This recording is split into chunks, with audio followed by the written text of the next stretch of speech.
सच है कि हिंदुस्तान के मुसलमान हिंदुस्तान का बंटवारा नहीं चाहते थे और सबसे बड़ी नुमाइंदगी उस मुसलमानों की मौलाना आजाद करते थे और कोई दूसरा नहीं था।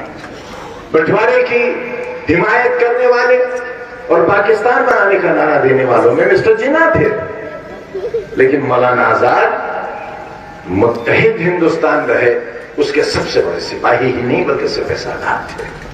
मगर हुआ क्या? बापू के पास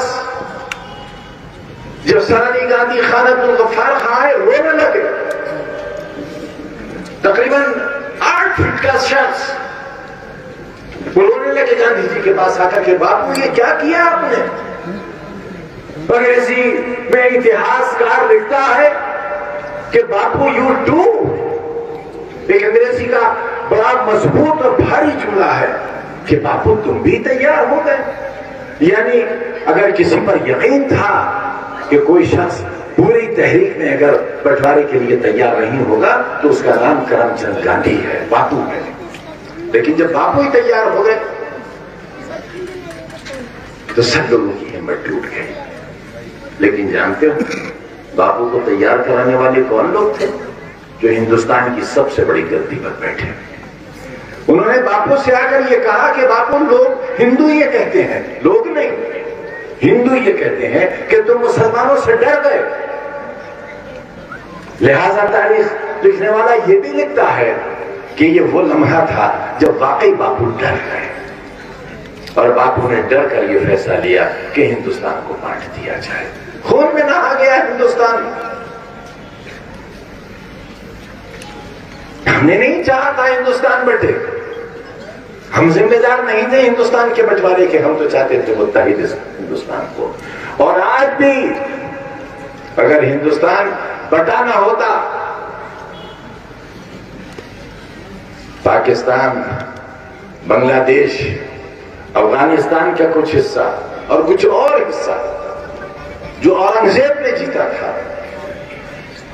रंगून तक था हिंदुस्तान, अखंड भारत का नारा देने वालों, वो हिंदुस्तान दो जो औरंगजेब का हिंदुस्तान था। गाली दो उसे जितनी चाहो, हमें उससे कोई एतराज नहीं है।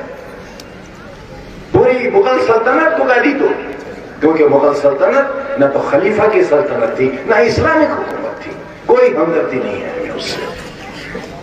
लेकिन औरंगजेब का हिंदुस्तान तो वापस करो। लिहाजा अगर वो हिंदुस्तान आज हो और वहां के मुसलमान हिंदुस्तान में हो तो क्या नकाब का सवाल उठ सकता था? क्या लव जिहाद के नाम पर लोगों के साथ नाइंसाफी हो सकती थी? क्या इबादतगाहों के साथ यह सुलूक हो सकता था? लाउड स्पीकर का बहाना लेकर बेवजह सितम के पहाड़ तोड़े जा सकते थे? आज जो घृणा है, जो नफरत है इंसानों के बीच, मजहबी घृणा, जात की घृणा, वो घृणा नहीं होती, क्योंकि दोनों भाइयों के हाथ मजबूत होते, न एक हाथ दूसरे से टकराता न दूसरे हाथ पहले से टकराता, क्योंकि वजन गलत हो, फैसला गलत था, लिहाजा नतीजा भी गलत था। मगर हम जिम्मेदार नहीं। आज हिंदुस्तान के मुसलमानों को उसकी जिम्मेदारी नहीं दी जा सकती। कोई हिंदू भाई, कोई सिख भाई, कोई ईसाई पाकिस्तान नहीं जा सकते थे। हम जा सकते थे लेकिन हम नहीं गए, इसलिए कि हमारा वतन था और वतन है।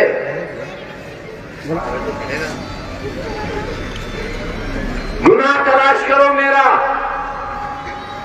4.25 बीघा जमीन, सैकड़ों एकड़ जमीन भीख मांगकर खरीदने वाला आजम खां वो माफिया कहलाए।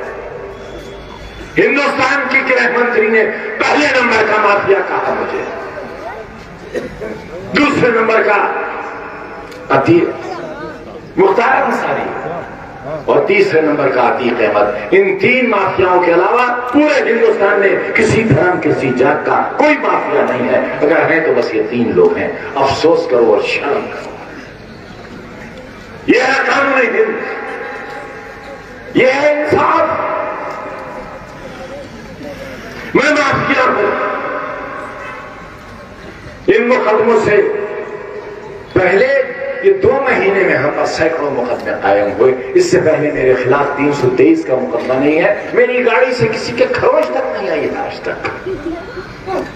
4.25 बीघा जमीन, सैकड़ों एकड़ जमीन खरीदने वाला 4.25 बीघा गरीब किसानों की जमीन छीन लेगा। और जब नपत होती है 2 बीघा, यूनिवर्सिटी के बाहर है 2.25 बीघा जमीन, मैं कहता हूं ढूंढ लो जहां है, और नहीं मिलती है तो पैसा लो। वो लोग कहते हैं कि साहब पैसा देंगे, तो कलेक्टर साहब कहते हैं कि आजम खां से ज्यादा बुरा है।